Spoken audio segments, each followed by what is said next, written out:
Assalamualaikum warahmatullahi wabarakatuh.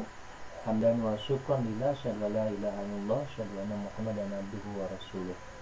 Allahumma sholli ala sayyidina Muhammadin wa ala alihi wa sahbihi ajmain, amma ba'du.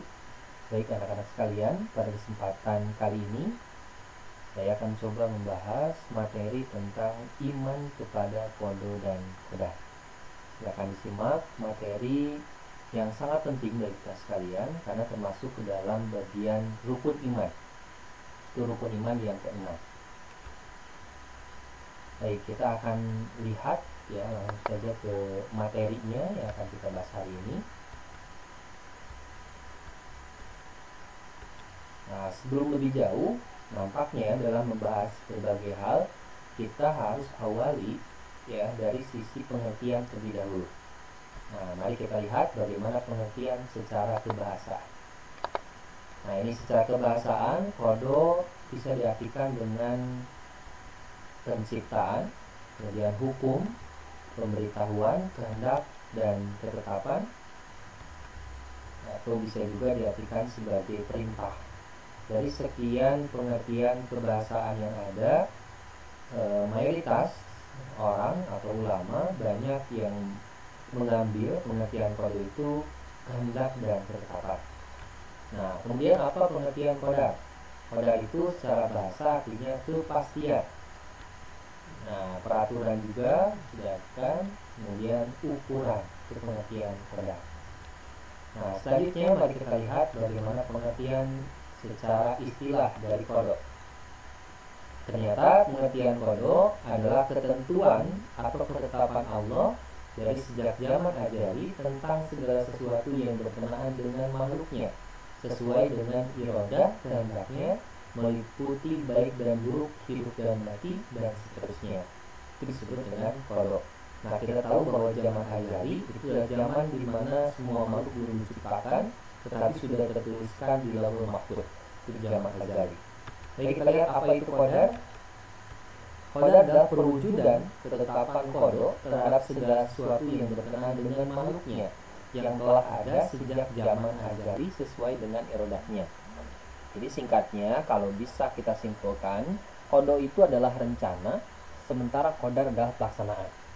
Telah direncanakan oleh Allah sejak zaman azali, dan bentuk perwujudan pelaksanaan dari qada tersebut yaitu adalah qadar. Itu singkatnya. Selanjutnya, dan kemudian apa sih pengertian iman kepada qada dan qadar? Iman itu artinya yakin ya, percaya. Kalau dalam kajian kitab Fathul Bari, iman itu tasdikun bil qalbi wa iqrarun bil lisan wa amalun bil arkan. Ada 3 komponen penting iman. Meyakini dengan hati, mengucapkan dengan lisan ya, dan mengamalkan dengan perbuatan. Nah, baru sempurna iman seseorang ketika sudah mengkolaborasikan antara iman Islam, antara pengertian 3 tadi ya, secara istilah diyakini hati, diucapkan lisan, dan diamalkan dengan perbuatan. Dalilnya ya, mari kita lihat dalil nakli tentang qada qadar ada dalam Quran surat Ar-Ra'd ayat 11. Kita baca. A'udzu billahi minasy syaithanir rajim. Bismillahirrahmanirrahim.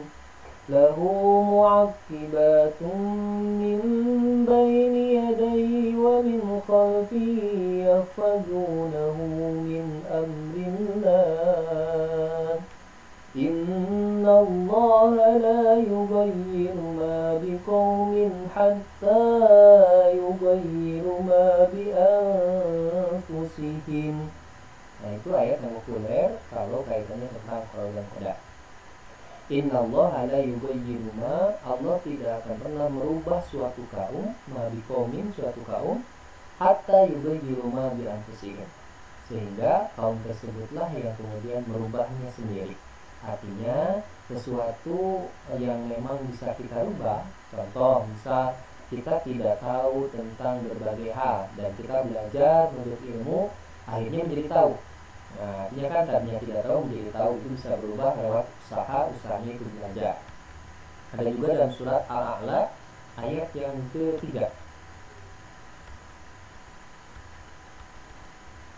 Nah, ciri-ciri iman kepada qada dan qadar. Maka orang yang beriman pada qada qadar akan senantiasa yakin kepada sunnatullah. Yang kedua, menyempurnakan ikhtiar dengan tawakal. Ada orang yang kemudian pasrah di masjid setiap hari berdoa tanpa dibarengi ikhtiar, itu pun sia-sia. Senantiasa berikhtiar dengan baik, ini adalah kewajiban kita selaku manusia, mengusahakan apa yang kita inginkan. Macam-macam takdir. Nah, ini penting. Ada takdir mu'alaq, ada takdir mubrom. Kita awali dari takdir mu'alaq. Itu adalah erat kaitannya dengan ikhtiar manusia. Tadi sempat saya jelaskan. Jadi yang namanya takdir mu'alaq itu ada dan bisa dirubah. Ya, misal maaf ya, miskin ya, tidak punya sesuatu, menjadi kaya raya lewat usaha yang keras. Itu bisa disebut dengan takdir mu'alaq. Kalau takdir mubrom terjadi pada diri manusia dan tidak dapat diusahakan. Kematian, ya, kemarin sempat ramai tragedi Sriwijaya Air ya, yang kemudian menelan beberapa korban ya, pesawat itu terjatuh kemudian ke laut. Nah, itu adalah takdir mubrom yang tidak bisa dirubah, tidak bisa diusahakan juga ya untuk berubah, karena memang sudah ketentuan dari Allah Subhanahu wa taala. Kematian, kecelakaan, musibah dan lain-lain itu adalah salah satu contoh takdir mubrom. Nah, selanjutnya apa sih hikmahnya kita beriman pada qada dan qadar? Nah, uraian dari masing-masing hikmah dan contoh dari hikmah itu sendiri. Hikmah beriman pada qada qadar melatih diri untuk banyak bersyukur. Contoh ya, kadang orang banyak tidak bersyukur pada nikmat sehat. Kalau takdirkan misalkan sehat ya, dia kadang tidak berpikir bahwa dia akan sakit. Nah, ketika sakit baru terasa nikmat sehat tersebut. Kemudian sabar, menjauhkan diri dari sifat sombong dan putus asa, memupuk sifat optimis dan giat bekerja, menenangkan jiwa, kemudian meningkatkan keimanan kepada Allah, menumbuhkan jiwa pemberani, seimbang antara ikhtiar, doa, dan tawakal. Jadi antara ikhtiar, doa, tawakal, pasti disampaikan duit, doa, usaha, ikhtiar, dan tawakal itu harus seimbang. Nah, ini ya, orang beriman pada qadar akan bersyukur ketika mendapatkan keberuntungan dan akan bersabar ketika mendapatkan musibah.